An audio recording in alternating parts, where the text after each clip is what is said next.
Hi guys, welcome to episode 4 of Q4D.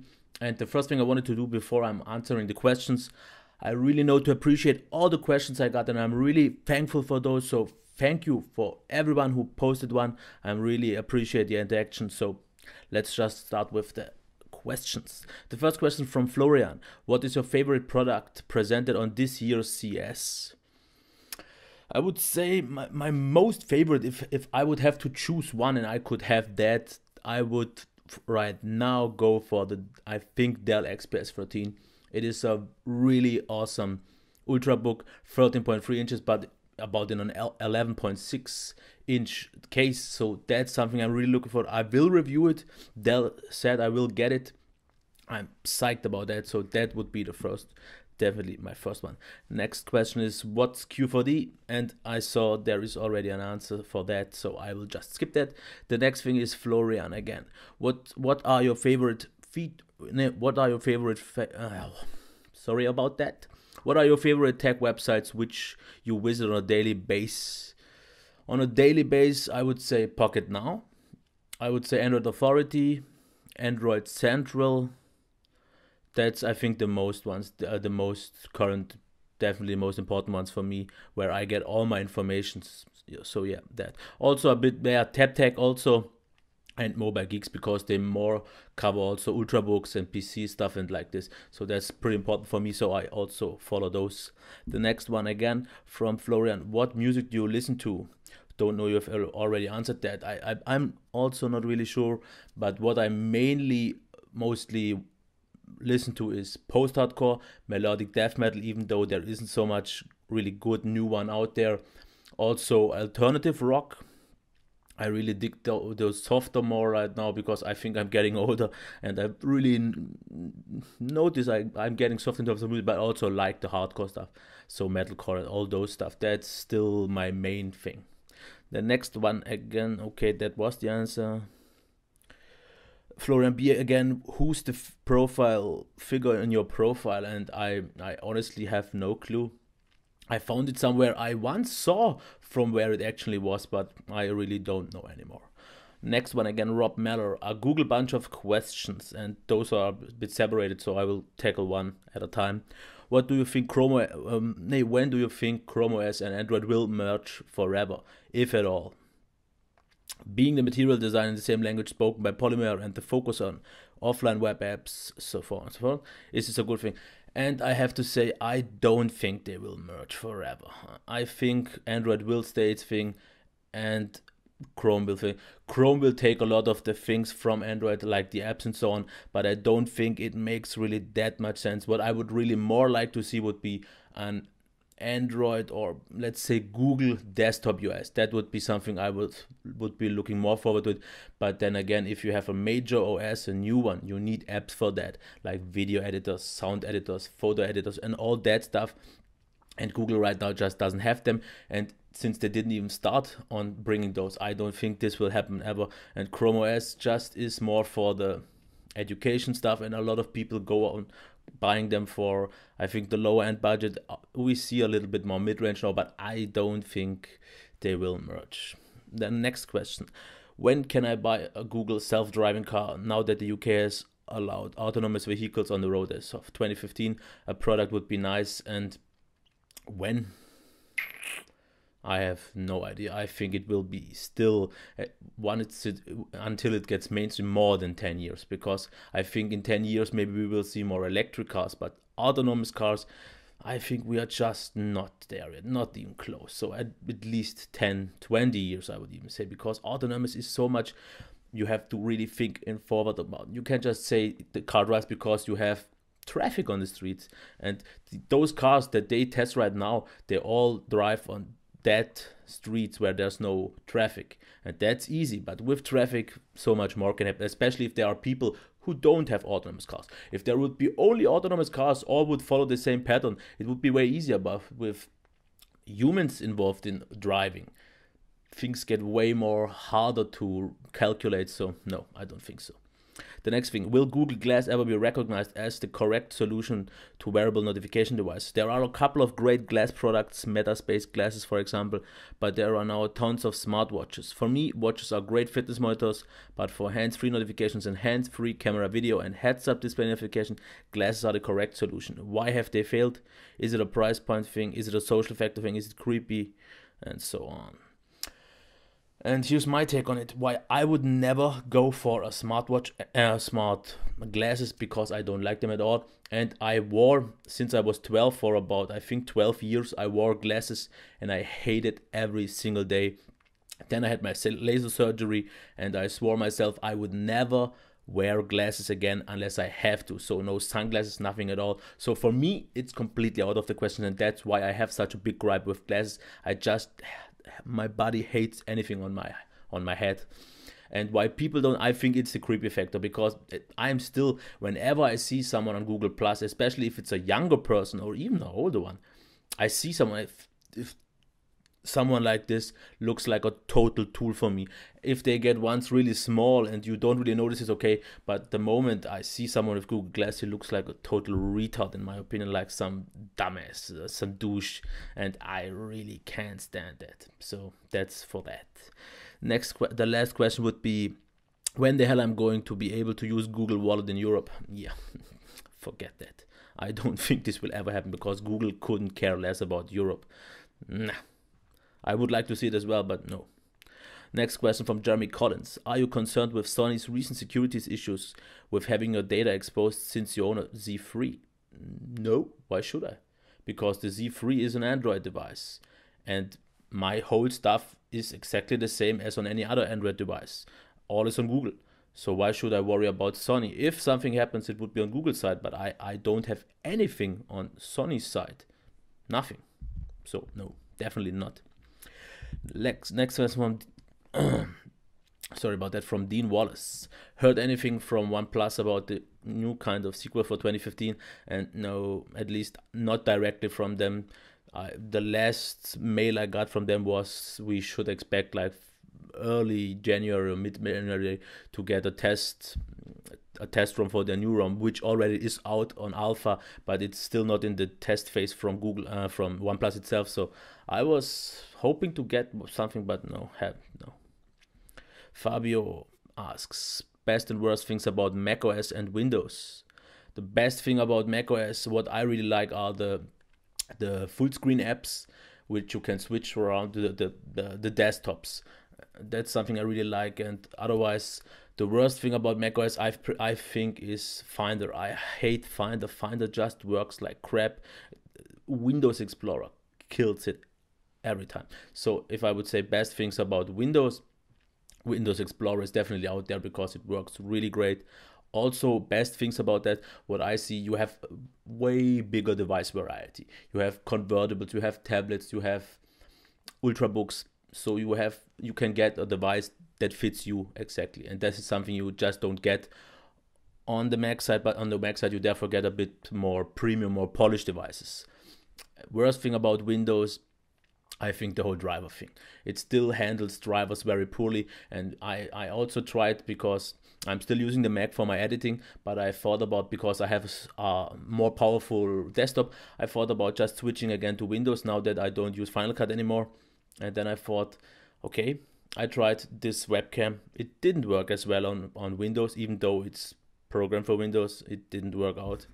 I also tried my microphone, doesn't work on Windows as well. So all the driver things and the whole integration just works, not just easier, but just better on Mac. I mean, that's still one thing why the whole Hangouts, the whole podcasting, the whole video editing, I would still prefer a Mac.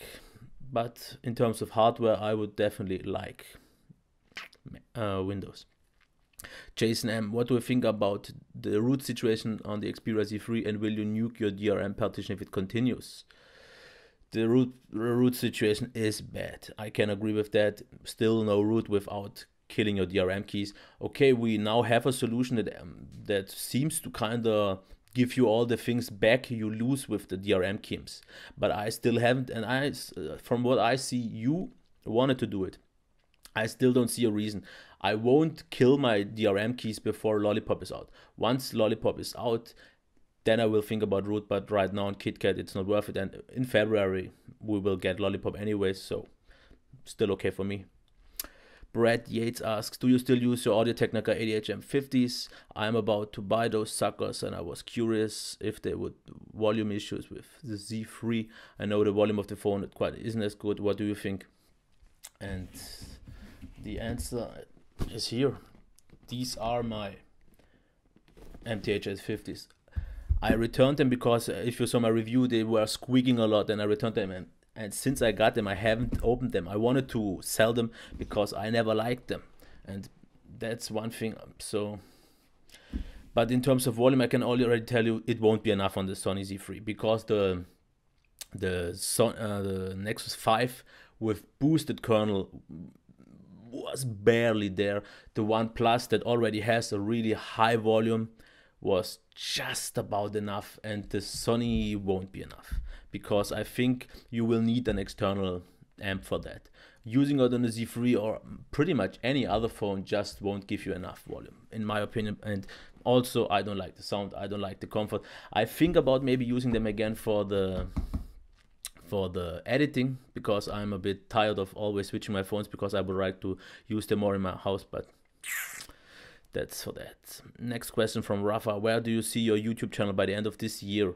And what are your channel related plans for 2015? And that's actually a really good question, because in today's podcast I will record today with Jamar. We wanted to tackle that, but for right now, what I can tell you, my plans are very, very open, and even I don't have any clue, because if things continue like let's say the last month or the last 2 months, I'm not even sure if I will last until the end of the year, because the interaction has gone down. The views are stable at not really a high amount of level, but it's the actual action I'm missing. I don't really get that much comments anymore, and with less reviews, device reviews especially, which I will have, I won't have as many review devices anymore. I will get even less, because the videos like these don't get any comments at all, and I do this for the interaction, and without interaction it really doesn't make sense for me to make those videos, because it's practically just me talking into a camera, like talking to myself. So where do I see it? If I will get, let's say, 5,000 subscribers until, what's realistic, let's say in 4 months, 5 months or so, and I see things progressing or improving, things could change. But if things get worse, because right now for this month, if I check my stats, I will get a third of what I got the last month, and I see a high progression since my changes video and since starting the podcast and Q4D and so on. I see a huge decrease in views and everything else, and if this trend continues without so much device reviews, I don't know where I am. So that's it for that. Next question, Beastly Hex. Are you excited for the OnePlus 2, ignoring the invite system, since the topic has been beaten to death? I am still definitely interested. I just hope it will be less than 5.5 inches. 5.2, 5.3 is fine for me, but 5.5, it would need a really great design and a really good features with a good price and everything else. But still, I'm not really sure if I want to switch, because phones are stagnating a bit. Nothing really new happens. I can do things a little bit faster, I can do things a little bit with a better display and so on, but my current phone does already everything at a high level. Last year I thought different, but right now I'm at a level, and I don't really use my phone that much anymore. I really, since most of my interaction with my phone was happening through the YouTube videos, so the YouTube comments and the Google Plus comments, and I toned this down. I make a bit less videos, I have less Google Plus posts, so I get less comments. This means I also interact way less with my phone. I don't need it that much more, so I can justify to spend more and more money for a new phone if my old one already does a great job. If I wouldn't be happy with it, like with the OnePlus at the end, because of the screen, or the Nexus 5 in overall, then I would. But right now I'm still super happy. But I am pumped for this phone, definitely. The next film, Noah sorry for that. Best worst things about iOS. Best and worst. The best, I would say, everything works quite smooth. Everything works really reliable, and I really like the app design. It's really a nice thing in overall. Worst, I would say there's not really anything worse because I have no problems. Okay, maybe things like a file explorer, but even that is there, so I don't really have any worst thing. I'm happy as it is. Next thing, most embarrassing moment, if you care to share. Okay, I have make this real quick. It was a birthday party about, I would say, 4 years from now, 4 years ago, and there was a football game, a soccer game, if you want to say it, and we said we would take one shot every goal. And for some reason, soccer doesn't get that many goals, but this game had already a lot of goals, so we drank a lot of shots, and I didn't eat a lot before, and I got drunk pretty quick, but that's not the issue yet. And the thing is, at one point we just said every shot at the goal already we would be, so we drank way too many shots, and we were like 10 people at the table, and I looked at the left side and saw a wine bottle like a third of it. I don't know where it came from because new one. It was just standing there and we had no clue. And red wine is like my krypton. I like it, but I get a headache and I get drunk from red wine way worse than from anything else. And I don't know why I got I think already being a little bit drunk, someone said drink the whole bottle, the third of it. I exited with one sip. And red wine did what it always does. It made me throw up. But that was also not the embarrassing part. The embarrassing part, I couldn't hold it anymore. It was like me spraying, like in all those videos when you see people spraying. And I did. And I was too drunk to really realize what happened. But a few people posted like pictures of what happened at the day. And I pretty much ruined my friend's the one that had the birthday party, his whole apartment. I threw up at the walls. I even threw a little bit on his dog. It was a husky, a really nice one. Not so nice after what I did to him. I ruined their toilet and so on, and even a quite expensive jacket from a friend. And I still have a problem looking his wife in the eyes because that was definitely the most embarrassing moment. Okay, okay, that's covered. If you could only download one app from Google Play on your phone, what app would it be? And would it be a different app on a tablet? If so, which one for the tablet? So on a phone, if you say load it from Google Play, then I don't think you mean Google Plus or anything like that. So then the next thing I would say would be Phoenix, because I don't really interact a lot with Twitter, but I use it a lot to check my news and so on. So that would be no, I have to take that back. It would be Naked Browser Pro, because my browser is still my most important thing, and I can't use anything else as my main default browser as Naked Browser. So Naked Browser Pro, definitely. On a tablet would be the same. If you don't consider that, then it would be Phoenix maybe, but on a tablet it wouldn't change since I need the browser. Next thing, one app that you think is underrated, not enough people know about it. I would say GMD Gesture Control if it's a root app, and Smart Task Launcher if it's no root app, even though it needs root, but it doesn't need root for everything, so that's for that. The next question would be from David. How different is the Z camera before and after unlocking the bootloader? And I can tell you, because I still haven't unlocked it and I'm not sure if I will unlock it, and still right now we see people getting the quality back, but from what I saw it's quite a big variety in the quality changes, because some people I see pictures and you don't see a really big difference, and some people when you see their pictures it's a huge difference. But I wouldn't really worry about that, since we now have the capability to get the features back. At least that's what all the XDA threads tell you. So yeah, I answered all the questions. And how long was the video? Whoa, almost 20 minutes. Sorry for being that long. So I hope you enjoyed this video. I did enjoy it.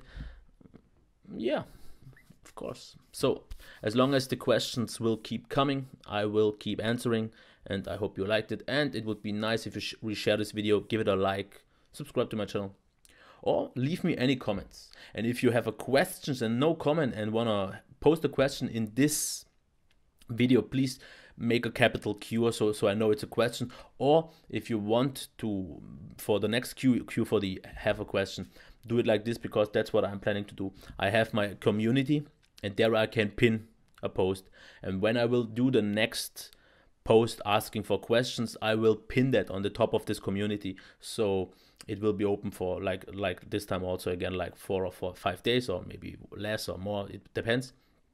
And so you know where to answer, because I would like to have all the questions in one place. So if it's the Google Plus place, please follow me on Google Plus and join the community, so you will know when the next Q4D will happen. Because in this video I would like to more comments, because I talked so much stuff and I would really like to get some feedback.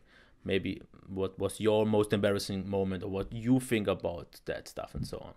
So that's it, almost 20 minutes. I would say bye. I'll be back.